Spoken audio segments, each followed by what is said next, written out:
కేసులు ఉన్నంత మాత్రాన యువకుడిని చంపేస్తారా? చట్టాన్ని మీ చేతుల్లోకి తీసుకుంటారా? అది వ్యవస్థలోని లోపంగా చూడాలి, కూటమిలోని లోపంగా చూడకూడదంటే కూటమి చేతగానితనం ఇది. మీరు చాలా తప్పు మాట్లాడుతున్నారు. కూటమి ప్రభుత్వం చేతగానితనం ఇది. మాట్లాడదు కానీ ఇద్దరు మాట్లాడితే అర్థం కాదు.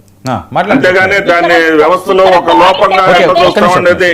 ఒక నిమిషం, ఇక్కడ పాయింట్ ఏంటంటే క్లియర్ గా క్లారిటీగా మీరు నన్ను ఆపే ముందు కూడా నేను చెప్పాను, ఆ అబ్బాయి లాకప్ డెత్ చేయడం తప్పు అని మేము ముమ్మాటికి ఒప్పుకుంటున్నాం. దానికి తగ్గ చర్యలు కూడా తీసుకుంటున్నాం అంటున్నాం. ఇప్పుడు సిట్ నివేదిక కూడా మీరు గమనిస్తున్నారు. సిబిఐకి ఇమ్మని కూడా అంటుంటే దాన్ని కూడా మేము యాక్సెప్ట్ చేస్తున్నాం. ఇక్కడ ఎక్కడ కూడా కూటమి ప్రభుత్వం సాయి లాకప్ డెత్ చేయడం కరెక్ట్ అని సమర్థించట్లేదు అని నా తల్లిదండ్రుల ఆవేదన తప్పని మేము అనట్లేదు. బట్ మీరు కూటమి ప్రభుత్వాన్ని కాపాడించదని ఒక వ్యవస్థలో, ఒక డిపార్ట్మెంట్ లో ఒక వ్యక్తి చేసిన తప్పుని కూటమి ప్రభుత్వానికి ఎలా ఆపాదించి మాట్లాడతారు? ఆ వ్యవస్థలో తప్పు జరిగితే ఆ తప్పుని మనం సవరించడానికి ప్రయత్నం చేయాలి. తప్పు చేసిన వాళ్ళపైన శిక్షలు ఇంప్లిమెంట్ చేయించాలి. మిమ్మల్ని అడుగుతున్నానమ్మా, ముఖ్యమంత్రి గారు పిలిపించుకొని ఓదార్చినటువంటి కుటుంబాన్ని రౌడీ కుటుంబం, రౌడీ షీటర్ అని ఉప ముఖ్యమంత్రి గారు ఎలా చెప్తారు? దానికి సమాధానం చెప్పండి.